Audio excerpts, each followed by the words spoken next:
The World Bank on Tuesday approved $68 million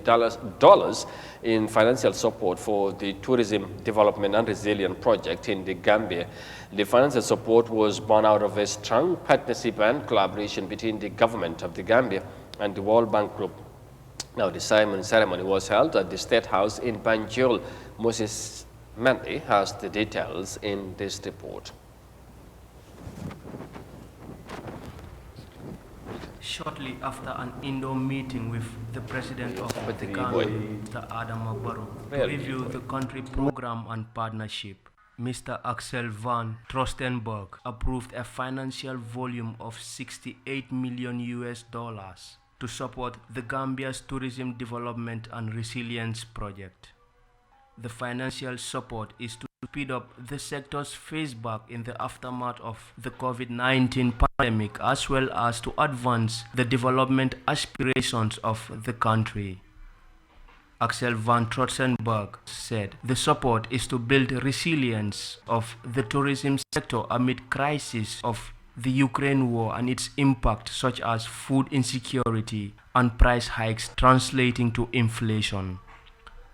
The support is to also preserve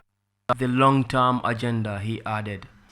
Secondly, is also to keep the longer-term agenda. And I think that is how one actually, again, create jobs and stimulate economic and particularly inclusive growth, and creates also the human capital investments are necessary, be it in the health sector, be it also education sector. This is important. And I think this project, for example, is trying to see how can we are looking, apart from that, what one needed to deal with the crisis, with the longer term. Tourism creates enormous job opportunity, very important in terms of weight in the GDP, and in that sense could be a very dynamic growth sector. And therefore investments are needed, but it also needs to be resilient. It needs also to, require training of people. You need to have a whole ecosystem. He said the World Bank has committed over $200 million for program development in the Gambia over the last 2 years, and credits such investment to excellent cooperation between the country and his organization. The investment financing has an implementation of a 5-year period. CDM Keita, Finance Minister, said the project is to diversify and support climate resilience of the tourism sector, and elaborated more on the objectives of the Tourism Development and Resilience Project. The project will cover improvements on compliance standards and also collect and use data to ensure evidence-based strategic planning, marketing, and branding of tourism for Gambia. Additionally, infrastructure support for diversification by way of protecting and rehabilitating and management of the coastal areas are another key segment of the project. Also, the small and medium-sized enterprise sector will not be left out, and support will be extended to this area, as well as the investment in technology for the sector. The World Bank remains a strong partner and collaborator of the Gambia government. The Tourism Development and Resilience Project is one of many other projects that the World Bank Group is funding. This is a continuation of its support for the government's vision for sustainable resilience and inclusive growth for the country. Moses Mendy, Eyeafrica News. Well, thank you, Moses, and of course, as another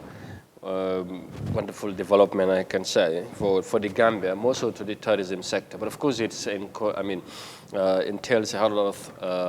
areas that I think would also benefit from this financial support from the World Bank. And of course, interestingly, as you heard from the report, the World Bank has been there for the Gambia. And of course, yet again, they have come forward in supporting the Gambia to resuscitate the tourism sector amidst the adverse effect of the COVID-19 pandemic, and of course we all know apparently also the recent effects of the ongoing conflict between Russia and Ukraine, and and many other effects, as well as we all are feeling the pinch right now from these effects of what is happening, around the world. Yes, ma'am, ñu dellusiwaat rek ci waxtaan bi World Bank foog naa ne buñ ñëwoon ba waxtaan fesal seen yéene pour génne xaalis bu takku $68 million pour jox ko nguuri Gambia taxawee li nga xamante ne mooy seen tourism sector bi ci fànn yu yaatu ci ñi ci yëngu jéem a fexe naka lañ ci mën a taxawee ba dimbalaat ñu bari ci ñoom ñu mën a taxawaat parce que xam nga jafe-jafe jaar na fi depuis mbas mi ba tey ak fi ñu toll ci impact bi nga xamante ne xeex bu nekk di dox diggante Russie ak Ukraine indi na ko mu nekk ay jafe-jafe yu tar ci ñu bari ci yëngu ci wàllum tourisme secteur bi waaye surtout ci wàllum business bi yombul tey xaalis bi nii ñu koy indi dugal ko ci jàppale leen waaye ci diir bi nga xamante ne mun naa wax ne dana jël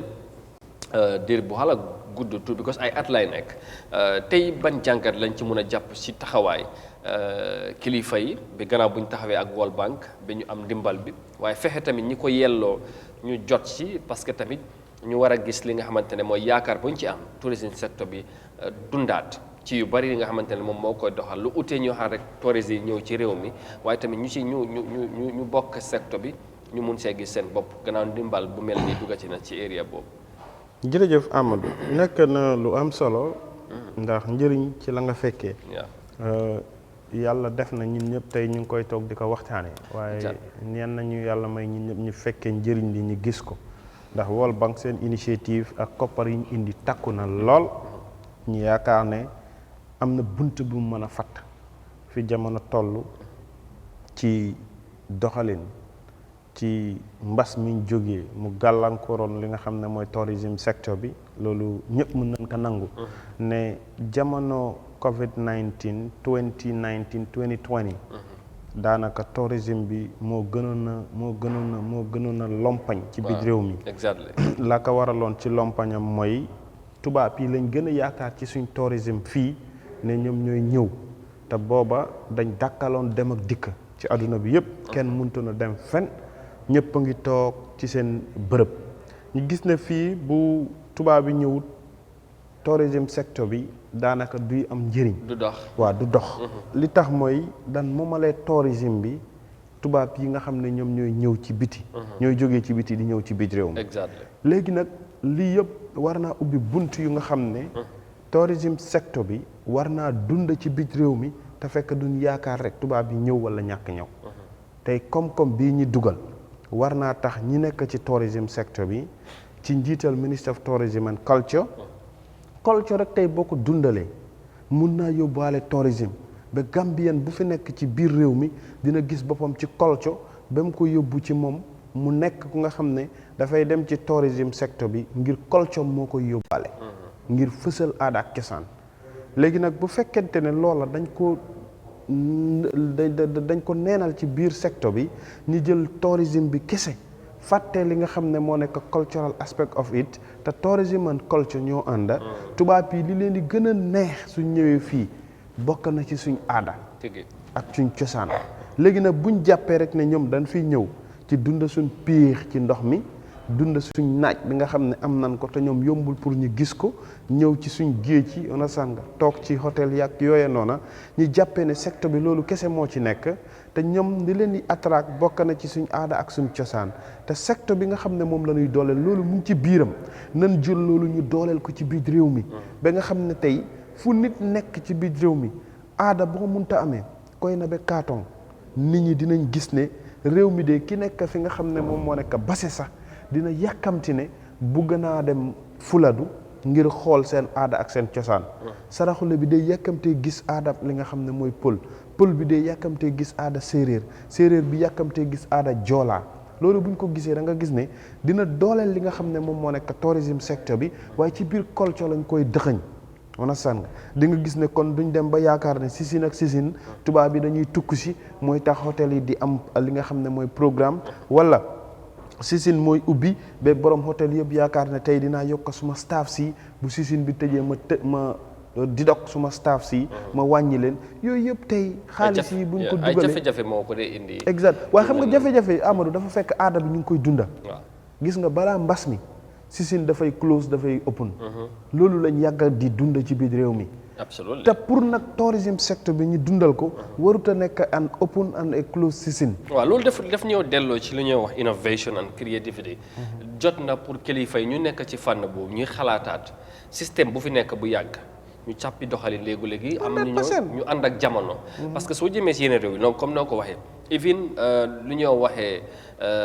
xaw ma local lañ koy wax wala internal tourist. war local tourism dafay am tey ñu am na ñi nga xamante ne ñu ngi ci réew mi ci kombo bi fii lañ juddoo mosuñ fee jógee fii lañ juddoo fii lañ màggee rombuñ baara mosuñoo cross Banjul. buñ demee ni Banjul ne buñ demee ni xëy na sax Brikama la ñoo am soo tey bu amoon infrastructure yi nga xamante ne hôtel 5 star hôtel wala 3 star wala hôtel bu nekk. man gis naa ñi nga xam ne wala janjam bu gis naa ñi nga xam ne mosuñoo jàll féeri ñu ci biir réew mi am na ñooy waxal ñu ne la mosuñoo dem Basse. non loolu la am na ñi nga xamante ne. ku mu tere Basse dina dem Makati dina dem Bansang. waaw loolu la xam nga tey ñoom gisuñ li leen attract xëy na tey yaa ngi am historical place bu mel ni comme Janjanbureh. dama foofu amoon ki nga xamante ne bu fa demee seetlu dana am fu mu dalloo ay fan ak famille am. ci dëkkuwaay ñu mën faa dëkk dem si historical fu nekk ci boori géej bi par exemple. nga dem ci historical place boobu jógee fa diggante fa ak Wasu soriwut nga dem Stone Circle dem Kerbach. you know these are sites yi nga xamante ne nit ñi tubaab bi bu ñëwee foofu la ñoo dem seet waaye am na Gambien si nga xamante ne ñu ngi juddoo fii xamuñ ko am na Gambien si ñu nekk si diaspora bu ñëwee si kombo gi buñ sañoon ñu dem ci dex bi tamit gis seen dëkkam ñu xam ko parce que am na ñi nga xamante ne ay Gambien si waaye juddoowuñ Gambie ñu ngi outside waaye buñ ñëwee Gambie sax they only stay within kombo for few time ñu dellu because duñ xalaat sax ne am na li ma dégg passé am na lu fa nguur gi def tey su ma fa demoon dana ma attract dinaa ko bëgg a gis foofu naka la mel ak li ma gis ak li ma bàyyi Europe xëy na du nekk benn so yu mel noonu suñ xalaatu yu mel noonu fekkee ne foog gisee wuñ lu mel dana jafe pour ñu am li nga xamante ne moom mooy tourisme bu uti ak li nga wax li ngay wax noonu sa Amadou tey soo xoolee fii xëy na students yu bëri biñ ñi dem school dañuy enjoy summer camp waaw understand nga ngir bu sooma bi jotee ñoom dinañ am experience wala opportunity mun a génn waaye yow tey xoolal am na Gambian bu nga xam ne musta gis teen léegi nag nga won ko teen bu nga xam ne 33 meters la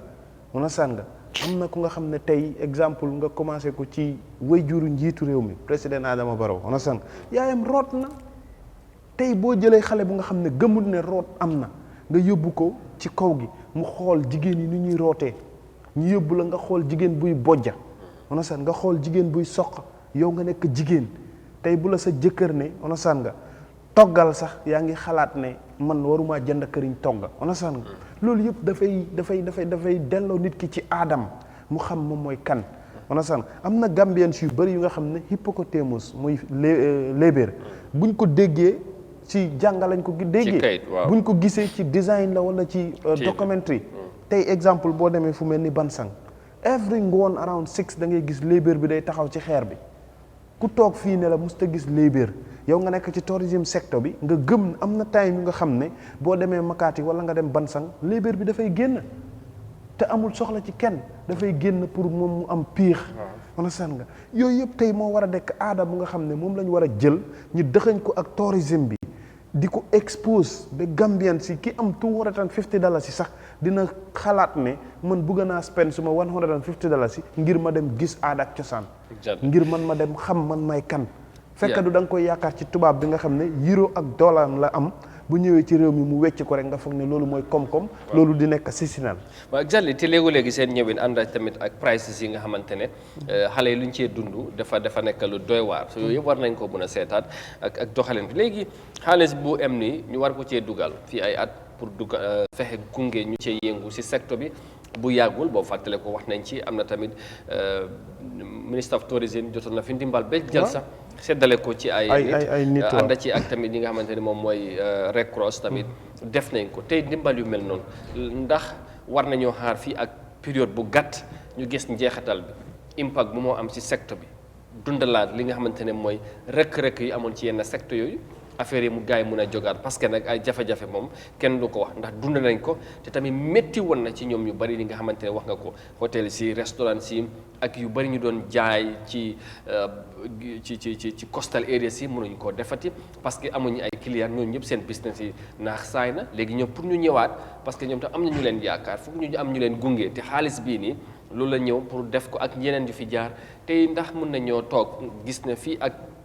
ay weer ci kanam ñu xaar gis ne am na njeexital ci secteur bi ci yu bari li nga xamante ne mooy ci jafe-jafe yi fa amoon pour gars yi mun a teguwaat ci yoon gën a mun a yaatal tourisme secteur bi surtout nag ministre bi tamit ndax yàgg na ci daanaka juróomi at yëpp moom moo fi nekkoon di honorable Amat Bah bu ci waree continuer war naa tax moom tamit mu gungee secteur bi indi leneen lu bees gën a yeesalaat taxawaay ba tax ku wax tourisme nañ ci gën a am yaakaar parce que dana contribuer ci GDP réew mi ak yu mel noonu waaye tamit comme noo ko wax duñ ko bees kese ci ne tourisme bu ñëwul rek tourisme du dox yaatal yooyu foog ñu commencé witin ñu dooleel ñu ciy yëngu te foog naa xaalis bi bokk na ci li tax mu jóg dimbale ñooñu ba ñu mun a taxawaat mun a demal seen bopp. waaw man to be realistic with you man awma ci yaakaar. li tax may la awma ci yaakaar mooy boo xoolee njeextalu 2021 lañ commencé gis Covid bi di wàññeeku. ba 2022 bii ñu nekk nii lan nga gis ci lu mun a fees sa bët ci lu dal sa xel ci looy jàppane lii de bokk na ci mandarga ak firnde yoo gis yu lay wan suñ tourisme secteur bi mu ngi am coppiteef na ci ñi ci nekk muy ñi nga xam ne ñàkkoon nañ seen liggéey ñu bari ci wàllu tourisme bi nga gis ne ñoom ñu ngi jotaat seen recovery di dem di liggéey ak salari yu nga xam ne dal na seen xel understand nga ñaareel bi mooy nga xool tourism sector bi tey ñu ngi la wax ñu ngi war a host li nga xam ne mooy OIC hôtel yu standard yu nga xam ne mooy 5-star hotel ci promise yi nga xam ne balaa OIC bi sax ministre bi yàggoon na di ko wax ne base ñu ngi ko fay plan ndax de dégg nga loolu ba tey man de dégg man de dégguma ko gisuma ko lu dul ay dige rek laa ci dégg te loolu yëpp am na ñu amoon yaakaaru yaqin ne millions yi nga xam ne moom lañ dugal ci tourisme secteur bi Gambia waroon naa am moomeelam fi ñu toll nii ci wàllu tourisme lu nga xam ne da nga ciy teg sa bët mu leer la ne lii yëpp de tey dal na xel ci ne ëllëgu réew mi ci wàllu tourisme di nga ci gis yaakaar. waaw pour fàttali rek si ñoom foog naa ne ay biale yi go so ministre bi dafa na fi toog di dem fekk ay béréb yi ñu waroon a samp jon ci yëpp pour mu nekk ay béréb yi xamante ne foog naa ay dalookaay la su ma juumutee xaw ma ndax hôtel la xaw ma ndax luñ ko tuddee ba projet yooyu waaye on commencé woon na waaye xaw ma ba léegi déggatuma ci lu dari